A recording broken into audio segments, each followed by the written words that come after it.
And if I got to choose between that kid and mommy, it's gonna be mommy. If I got to choose between you and mommy, it's gonna be mommy. Your sister Carmen told me your mom outshined your dad because of her hard work, Yes. which she feels made him feel kind of powerless as True. a man. Well, it's a combination of that. You know, my father was a very prideful West Indian man, and he wanted you to be able to have to depend on him, but he wasn't dependable. Whether it was cigarettes, it was gambling, it was drinking, it was all of the above. My father wasn't a dependable source as a man in the house. Why do you think he was the way he was? I think in part it was jealousy of my mother, because my mother pulled herself up by her own bootstraps, got her nursing degree, and made sure that the family wasn't gonna fall apart. That somehow, some way, we will scratch, we will skimp, we will save, we will do whatever we have to do, but we will survive and we will persevere, and ultimately we will prosper. That was my mother.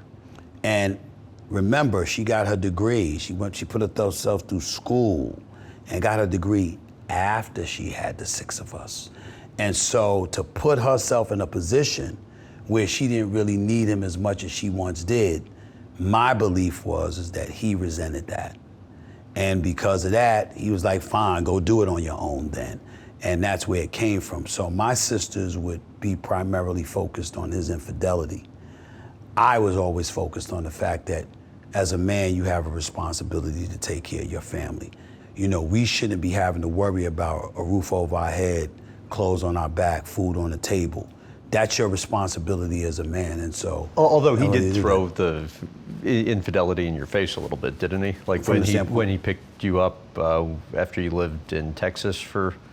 No, I went to Texas to see my brother for a month. Right. And then you come back to LaGuardia. And, you know, he picked me up at LaGuardia Airport, and some little kid jumps into my arms that I've never seen in my life, and then I see my father with a big smile on his face, and I'm like, what is this? He said, that's your brother. And that was the first time I found out that I had a little brother. And that was a big moment, because obviously I wasn't happy about that. It was nothing against the kid. He's a little kid, for crying out loud. But it was clearly a violation of my mother. And, you know, when he dropped me off at the corner. He told me, don't tell your mother that I picked you up with somebody. Because when he took me to the car, the mistress was in the car. And he said, don't tell your mother. And so I get home, I walk up the block, and my mother said, I didn't see him drop you off. I said, he did drop me off. And my mother, out of nowhere, asked me, was he alone? And I said, yes. And my mother died when I was 49 years old, approaching my 50th birthday. It was the only lie I ever told my mother in my life. I never lied to my mother, ever, except that day.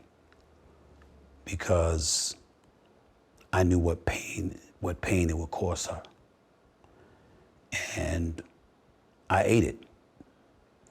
And I go to school the next day. I come home from school, and my mother's in the bedroom crying. My brother Basil had died in 1992. Okay? She didn't cry then. Strong as an ox.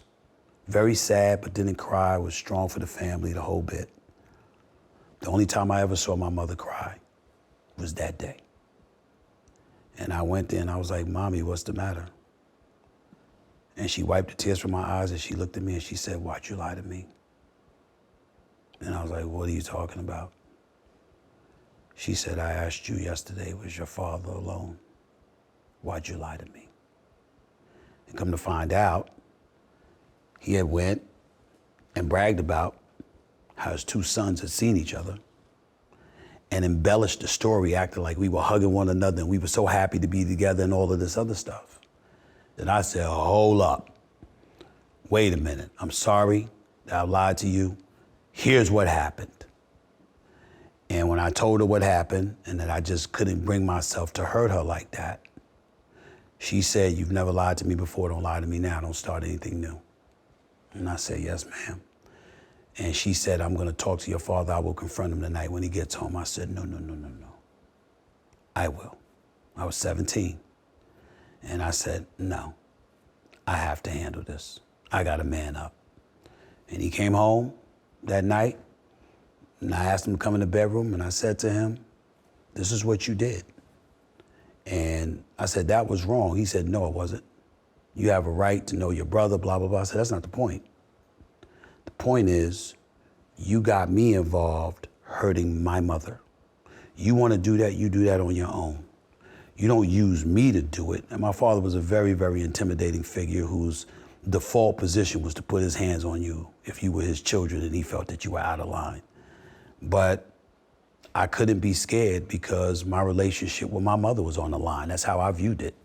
And nothing came before her. So I looked him dead in the face and I told him, I said, "Dad, I love you."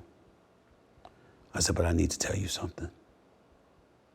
You don't come close to being as important as Mommy on any day. And if I got to choose between that kid and Mommy, it's gonna be Mommy. If I got to choose between you and Mommy, it's gonna be Mommy. That's the way it is, and that's the way it's gonna stay for the rest of my life on this earth." And he said to me, "Well, she's wrong and you're wrong. And if that's the way you feel, we have nothing to say to each other." I said, "Then we have nothing to say to each other." And that was that. You ever fault her for staying with him? No. I think my sisters do. I don't look at my mother at all. I look at the man. And I'm like, what kind of man are you supposed to be? First, relationships and troubles in relationships happen.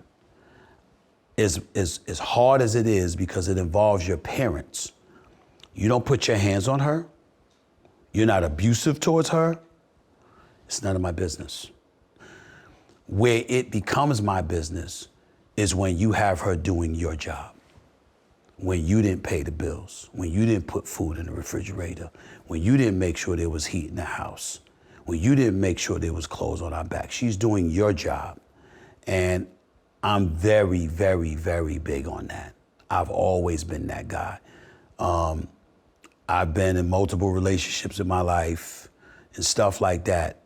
There is no woman alive that would ever tell you they know anything about me and I'm gonna leave the bills to them. That it's not happening. It's just not a code that I live by. You know, I have 2 daughters. I eat when they eat. If they hungry, it's because I'm starving. I'm not taking care of them until they're taken care of. There is nothing that I have in my life that I did before making sure they were taken care of. My father and mother, had they gotten divorced, but my father was a better man when it came to taking care of his responsibilities instead of leaving it up to my mother, I would not have resented him. My sisters would have, but I wouldn't have. Have you forgiven him? I'd say yes, because, you know, the day I eulogized him, and I called my sister Carmen the morning of my father's funeral, and I say to her, "I got some stuff I need to get off my chest." And she's like, "Oh God, no, please don't, Steve, please don't do this." And I said, I gotta get it off my chest. I've held it in, haven't said much. Mommy passed away 14 months ago, you know, and I don't think she's been celebrated enough. And I got a problem with that. So this is the perfect time to do it. So I'm telling you, because whoever was gonna give the eulogy, cancel it. I'm giving it. And Carmen's like, "Oh God, no." She said, "Steve, just remember, what would Mommy say? What would Mommy say? What would Mommy say?" And I said, "I got it." And it was 7 o'clock and the funeral was at 10.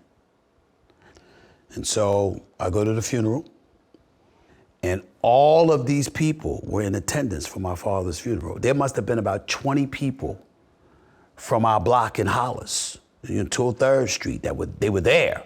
It must have been at least 20 of them. And I walk up on stage and everybody's looking at it like, "Oh no." You know, so I walk on stage and I open up by saying, All of you people that have spoken so glowingly about my father, while it's appreciated, I want you to know you're entitled to your feelings. But on behalf of me and my sisters, we have an entirely different perspective about him. And I saw my sister's boyfriend go like this. And I saw another neighbor go, please don't, don't do it. And I saw my cousin and a couple of other people in attendance literally go like this, no, and they buried their hands. They buried their face in their hands because nobody knew what I was going to say, but they knew, they had suspected it was going to be very bad. And I said to them, your interpretation of my father is that he was a good man. That is not necessarily true. And I said, he was this, he was that. And I said, and for the last 14 months since my mother passed away, I've had legitimate reasons, along with my sisters, to be very, very bitter. I said, but then I thought about something. I said, I'm one of the biggest sports personalities in America. And I said, do you know that my mother doesn't even know the network's name? She said, EPSN, whatever it is. I don't know what it is. I said, she knows nothing about sports, nothing. I said, but she knew what a home run was. She knew what a no-hitter was. She knew the difference between a pitcher and a catcher. She knew these things, and she knew the Yankees. And I said, and there's only one reason she knew that. Because of my dad. The greatest woman that I've ever known had one weakness, and that was him. She loved herself some Ashley Bassel Smith. Loved him to her core. And I said, and to have a love like that, the most wonderful woman that I've ever known, to love you like that, there must have been something special about you. And then I went into all the things that were good about him. The things that he was ready, had a great personality, highly knowledgeable about sports, could be the life of the party, could walk into any room and take it over and have everybody smiling. He was a great calypso dancer, you know, he did everything, and he was incredibly talented. Great pitcher, drafted by the Yankees and stuff like that, all of this stuff going on. And I closed out by saying, you know, I understand all of these things happen. And then I looked into the casket, I said, but he was my dad, and I love him.